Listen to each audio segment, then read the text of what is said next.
Okay, so I'm going to be showing you how to make a tortilla substitute out of cheese. It's pretty simple. All you need is we've got our pan here.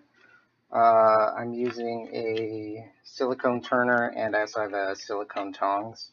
Um, you need a really good non-stick pan for this. If you're using like an enamel pan that has spots where the non-stick isn't good anymore, then you're probably just going to get a bunch of cheese stuck to your pan.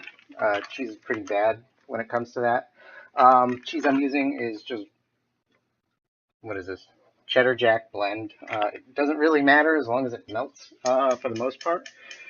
So I'm just going to turn this on to about medium heat. Um, and it'll just take a couple seconds to get hot. Once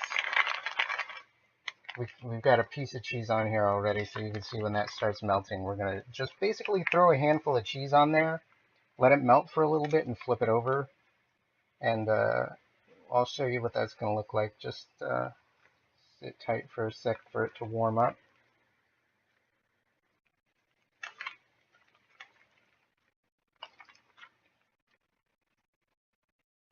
I should have turned it on sooner. Okay, I'll just throw this on here. And we'll wait. It doesn't really matter. It's not going to make that big of a difference if you put it on there now or later. Um, I honestly have no idea how much cheese I'm putting on there. I'm just kind of eyeballing it. Like a heavy handful, I guess, a heavy pinch. Um, Once it starts melting, we're going to use the spatula, the rubber spatula, to basically just scrape it all into the middle here.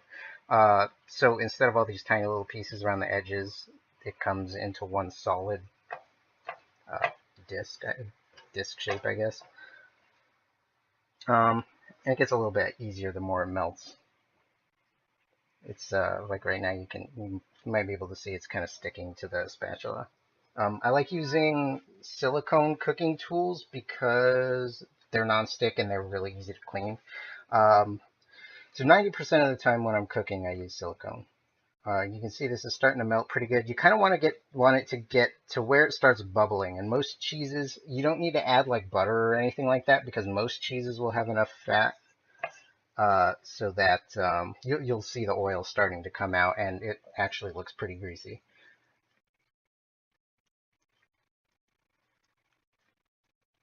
And it's starting to bubble now, and I just kind of like to lift it around the edge just to make sure it's not sticking. With this pan, I haven't had any issues yet with things sticking that shouldn't be sticking. But just kind of pull it up around the edges just to make sure, and then let it cook for a little bit.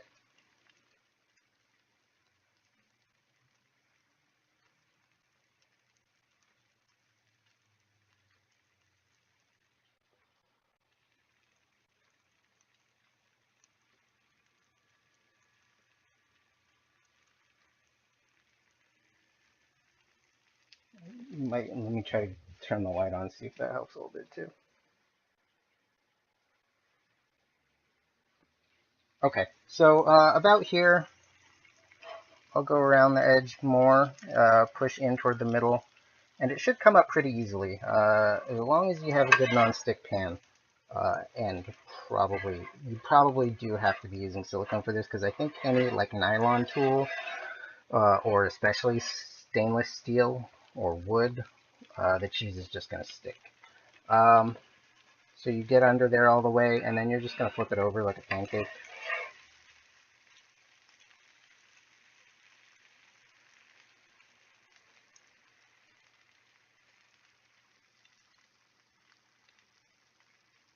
And then you're going to kind of just wait for this to cook a little bit on the other side.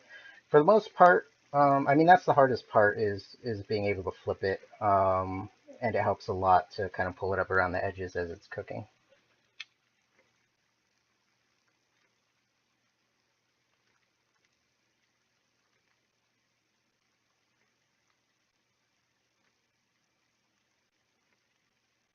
I think I just drip grease on the floor. So once this is good, kind of want to hold it up like this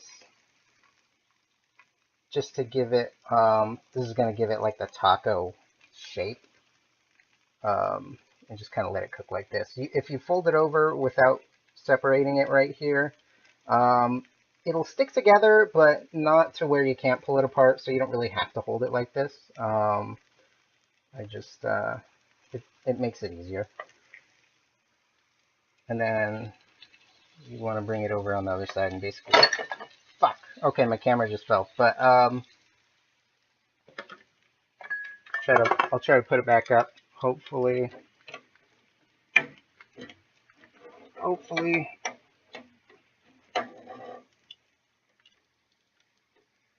I'm gonna let that sit there and make sure it's still adjusted right, because my computer's all the way in the other room.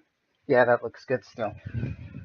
So yeah, I just have a long USB cable going to my camera, USB extension cable. That's basically it though. Once you kind of hold it here for a little bit, you can see it's starting to crisp up more. It's not going to harden until it's not going to really harden. It's hard a little bit already until it cools off. So you basically just leave it like that.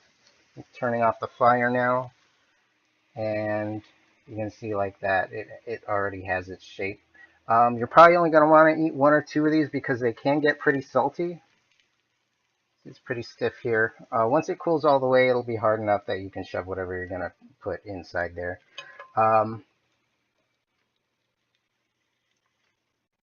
And that's it. There you go. I hope you enjoy it.